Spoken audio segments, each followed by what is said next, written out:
Hello, guys and gals, me, Mudahar, and, ladies and gentlemen, EA Games, challenge everything. That was a slogan I remember back in, like, every PlayStation 2 game that I was kind of digging into, and for a while, I will just say it like so, when I was making the Ubisoft video, there's always one game people remember from some of these big monolith publishers, and, nowadays it's kind of easy to rag on them because of literally them straight up not liking gamers in a lot of cases. The other day I was reading some insane shit about Dragon Age. Apparently EA thought that the Dragon Age Veilguard dog poo that they released would have done better if somehow it was a live service game. So according to an earnings call, right, where they were talking about why they didn't do so fucking well, Q3 was not the financial performance we wanted or expected.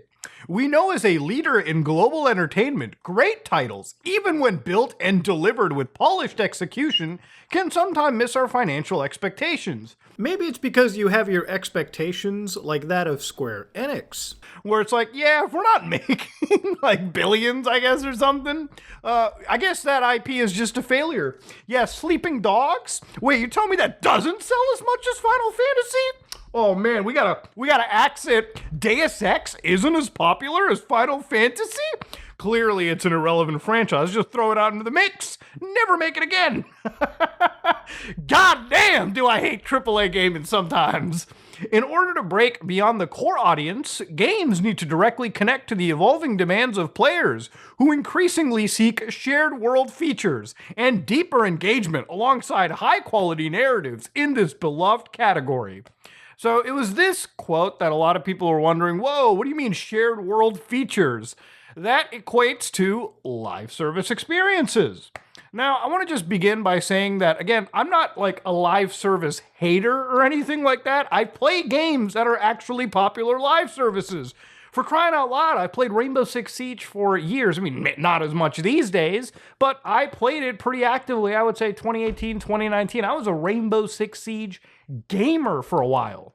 And of course, when it comes to live services, obviously Grand Theft Auto Online is significantly popular. It is a live service MMO. But again, EA Games through BioWare, which by the way now is effectively at its grave. We're talking about apparently less than 100 employees work at this company, and it's like an actual former shell of itself. Apparently Mass Effect 5, I think, is just touching things like pre-production or getting into action. I don't even think that game is going to see the light of day. I would be shocked if it does. But BioWare's only duty was not Dragon Age. Obviously, if you remember, Anthem came out, a massive live service experience, by the way. And I'm sure if we asked EA's intelligent business Harvard graduates how successful this fucking game is, they tell you, oh man, it's got, all of 20 fucking people still on it, all right? Yeah, this live service experience didn't really do didn't do gangbusters, did it, It doesn't have millions of active live players. I was expecting with all of this live service intelligence thrown into it, probably should be sitting at 2 billion active players every single hour. But, unfortunately, I guess some intellectual missed the mark over there. No, Anthem is not like a terrible game. It's a game that has some real actual effort put into it. I can actually see why some people would really enjoy it.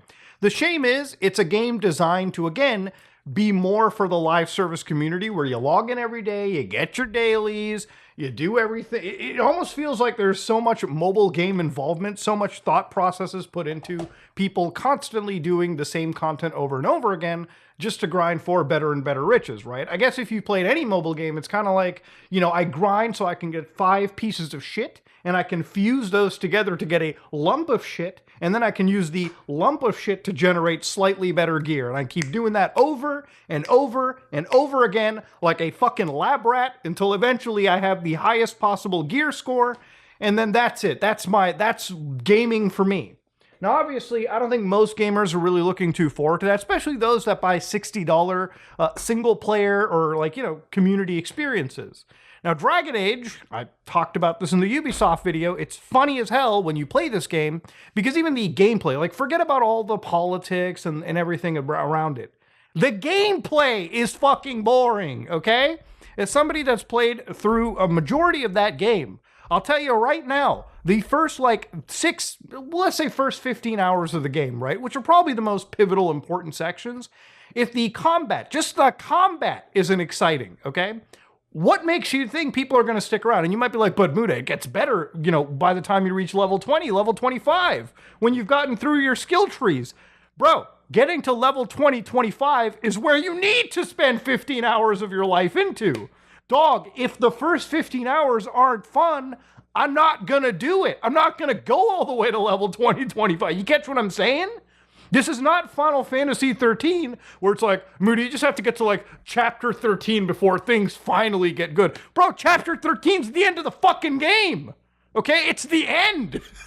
What do you mean it gets good? What, the credits roll and I can finally uninstall this? Oh yeah, the game's amazing then. Absolutely perfect. Wow, 10 out of 10. Finally, I reached the end. Let me uninstall this pile of shit. That's the reality of it, okay? If your game isn't engaging or fun, and again, this is my opinion, it's subjective, yeah, people are going to obviously be a little bit questionable about it. So yeah, when I saw this live service thing, I was sitting down and I'm like, dude, again, it's like the most out-of-touch executives working at these companies who literally cannot understand these games fail because they're, again, not even close to an actual expansion over games like Dragon Age Inquisition, which was like a PS4 launch title, a PS3 title.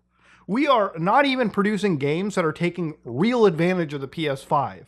We are producing games that really feel like hampered, neutered, live service co-op games that now have these stories attached to it that just feel like they're PS4 games with slightly higher resolutions and maybe some ray tracing haphazardly thrown in. These are not PS5 games. These are not actual improvements, right? You think when you play a game a decade down the road, there would be something pretty massive, something pretty changing, but there isn't. And that's one of the problems that I think people have when it comes to these video games. The teams involved have shifted and changed so much throughout the years that Dragon Age might as well be titled as something different, because even the original Dragon Age team doesn't seem to give that much of a shit about this new Dragon Age stuff that comes out. But even beyond all of it, like the other thing that I saw coming out that made me laugh my ass off was this Sims Legacy Collection, okay? Now, I'm somebody that's a fan of The Sims, and the moment you start seeing mixed on Steam, you go, oh boy, what's going on here? And unfortunately, it seems like The Sims 2 actually has some performance issues. Now, how the fuck does a game that was released in 2004 have performance issues in the year 2025? Well, according to a few of the reviews for this, it really led to a lot of issues that came with this Legacy Collection. Now, they released these games again. These are old PC games, 04. Apparently, there is no UI scaling at resolutions of 1080p and above. So, mind you, modern resolutions like 4K monitors, 1440p monitor, 1080p monitors, if you're not even scaling to do that, should people spend, by the way, $40 on this? When I'm not advocating piracy, but if you have like older discs existing, I'm sure you can find fan patches that work better than the official shit that EA makes. So apparently there is even worse for the pre-rendered neighborhood view, which seems to be presented as a small, low-res window in the center that they couldn't even they couldn't even think of throwing that shit into like an AI upscaler and then putting it into the game. No. That would require effort at EA. That would apparently require them giving a shit. Crashes at launch and after assorted durations of playtimes. I mean, that's just par for the course. I mean, shit, you're trying to what? Play a PC game in 2025? Gonna have to deal with lack of modernizations, QoL fixes, or even basic shit like Steam cloud saves. Bro, you know how many fucking dudes would play this shit on their computer and then be like, well, time to go to bed. Let's bring Sim. You don't even have cloud saves? In 2025? How much could it have been? How much effort could that have been? Retention of known bugs from the original release. I mean, that's just hilarious. Like, not even fixing any of the issues from the original games. You know, you can tell the game company doesn't give a shit just by reading the system requirements. You're telling me a game released in 2004, The Sims 2, by the way, requires 4 gigs of RAM? A lot of people were using 32-bit Windows at the time. They couldn't even, the computers back then didn't even know 4 gigabytes of RAM existed. Shit was like Plato's allegory of the fucking cave. The computers all were sitting in blindness. One motherfucker updated to 64-bit, went back in, and they were like, nope, this doesn't exist. That, what? And then you look at the graphics for this too, like the graphics requirements. NVIDIA GTX 600. Nothing says I gave a fuck about optimization than requiring a graphics card from 2012 for a game literally released in 2004, okay? That is actually wild. I'm sure the way that these things are done is somebody at EA or any game publishing firm goes into like the tech closet somewhere in the site, digs out the dustiest, oldest fucking computer from like the Clinton administration, sticks that shit down onto a desk, fires it up, thing explodes like a dust-ridden IED, and as long as they can see the splash screen, whoa, congratulations, throw that shit up on Steam, boys. What is the minimum requirement? Windows 10? In what universe does Sims 2 require Windows 10? Shit could run on XP. You might as well just give actual requirements, because I'm pretty sure this game is just a slightly patched, and I say slightly patched version of the original binaries. 17 gigs available space? What the hell did you stick on here? A whole bunch of Sims Rule 34 on the drive that's inaccessible? I doubt the game is even close to half that space requirement. But I'm being a little too wild, okay? Obviously, I'm trying to expect EA to put effort into a game, and they won't. They don't really care. Like, obviously, there's like shining examples where games like Mass Effect Legendary Edition actually do have some effort put into it, and they release a pretty solid release right there. But The Sims? Nah. I mean, to be fair, the Sims community, or at least most of the community, is so technically illiterate when it comes to this game that for them, this is like already amazing. For anybody that has actually played some PC games, I mean, obviously you would look at all these issues as serious actual issues involved. So again, going in further into this situation too, one of the other things that I saw with EA that had me a little blown away was Apex Legends. Now, for those of you who don't remember, Apex Legends abandoned Linux like 3 months ago. Apparently, Linux had a cheating issue, right? You couldn't really monitor a lot of the cheaters that well. And obviously, Apex Legends decided to go from, 91,000, and this isn't Linux people leaving. Like, there was no way there were 20,000 Linux users playing Apex Legends on Steam. But in amongst other issues, actual cheating issues, which have remained unresolved from everything that I've been reading with their updates, yeah, that's what's causing your game to effectively dry out. And again, I wanted to bring this up because usually anytime you deal with like these Windows cocksuckers who are always like, I'm glad those Linux cheaters left. Bro, I'm sorry to say, most of the cheaters are playing Windows, okay? The cheaters don't even want to waste time switching to the Penguin, all right?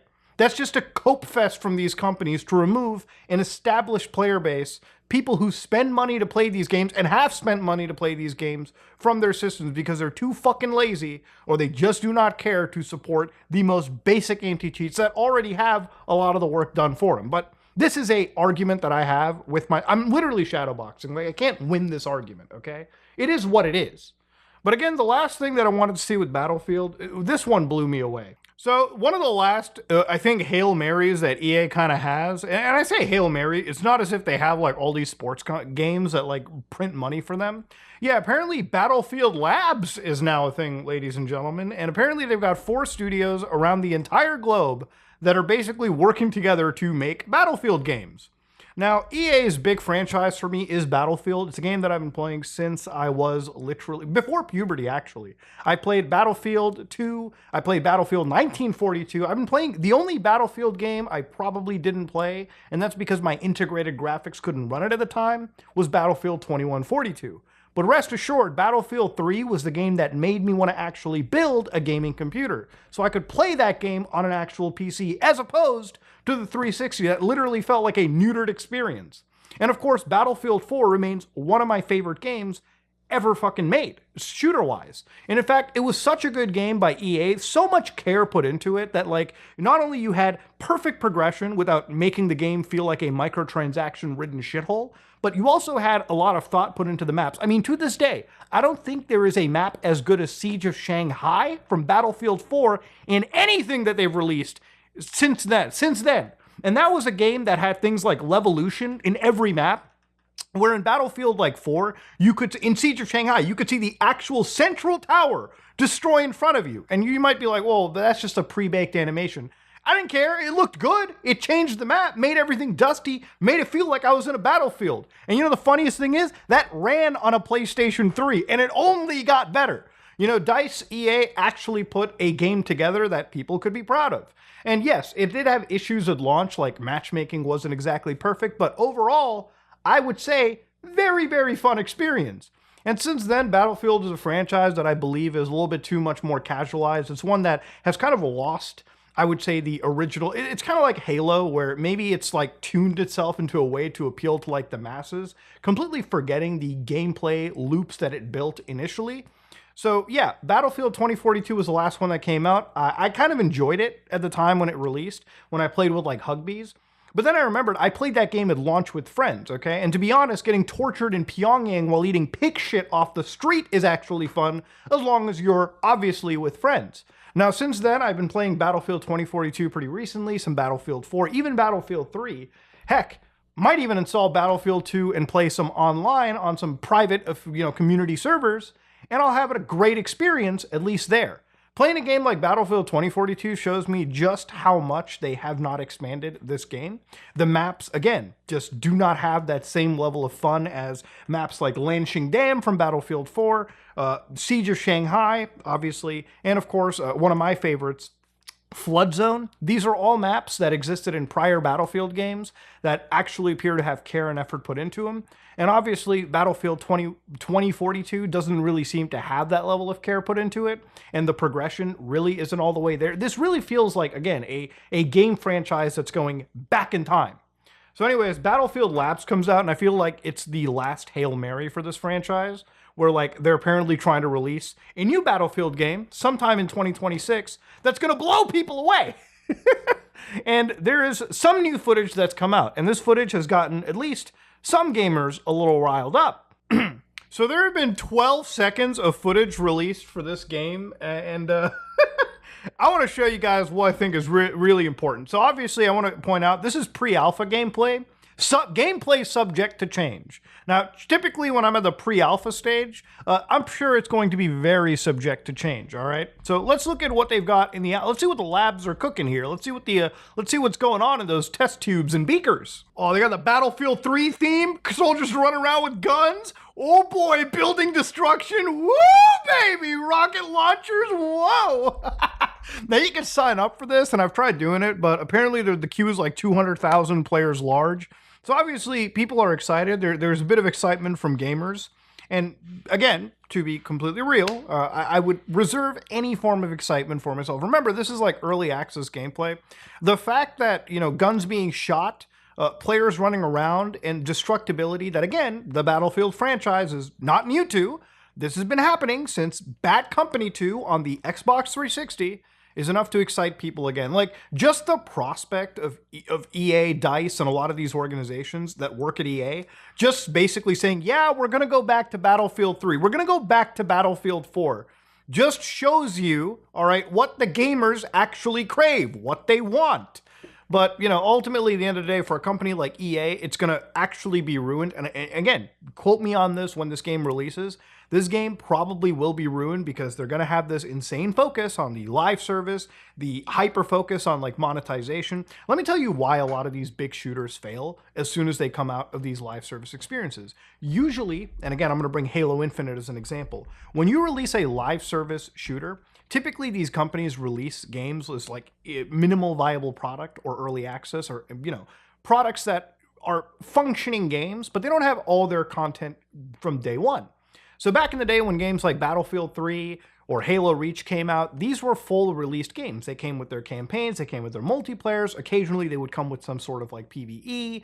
In Halo's case, it would have like Forge World, they would have like custom games, they would have the entire suite ready to go.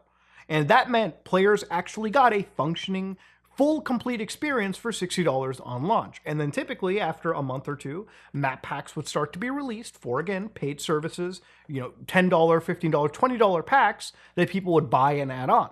Now, in this case of live service, I'm totally cool when game companies release map packs for free. So nobody's sort of like segregated in these communities. And obviously the way they subsidize it is by releasing cat ears or goofy microtransactions that whales end up buying, who subsidize the cost of DLC for the general player base. So everyone plays together, everyone stays together, and the company still makes good money by selling bacon-themed gun skins, okay? Because people will buy that shit. I've bought gun skins because I enjoy games, especially if the game developer and publisher treats me right. But the problem with games like Battlefield and the games like Halo nowadays, or I would even say as far as Call of Duty eventually at some point too, when you release these games as minimal viable product, meaning that they have a very, very minimal multiplayer suite with not as many maps as one would like, I would say these games release probably at the state of 50% of their overall content than games that released a decade ago, like Battlefield 4. And you can play them and play them and play them, and typically the release drip for content is so long and so far off that the player base usually tapers off well before they're releasing their first seasons, and then content and content on top of that. The only real successful shooter that I've actually played that matches this model well, I would say, is probably Rainbow Six Siege. The first 2-3 years of that game, they were releasing DLC, like expansion content every season, and of course, people kept getting engaged. They released a full game day one, a full multiplayer experience, and they just kept adding from there. And I don't think Battlefield is going to be able to recreate that unless the companies at EA, the labs, actually understand that, and they understand the respect to the consumer and the respect to the consumer's time right there. If this game releases in a similar state to Battlefield 2042 as a minimal viable product with people clamoring for content for quite a long time before it actually gets delivered, it will die. And again, I'm not Nostradamus for thinking so, okay? I'm just somebody that has been in this gaming space for a long time, my whole life. And I can tell you the actual issues that exist there. And I can tell you from somebody that spends their own money playing video games and knows what a good video game is, what the actual issues are in this field. But yeah, EA, I would say if you're thinking of pre-ordering this whenever it comes out, don't. Just don't pre-order anything. Ensure that these games actually release as fully shipped products, and don't be supporting any form of mediocrity in the gaming space. If you like what you saw, please like, comment, and subscribe, just like it, I am out.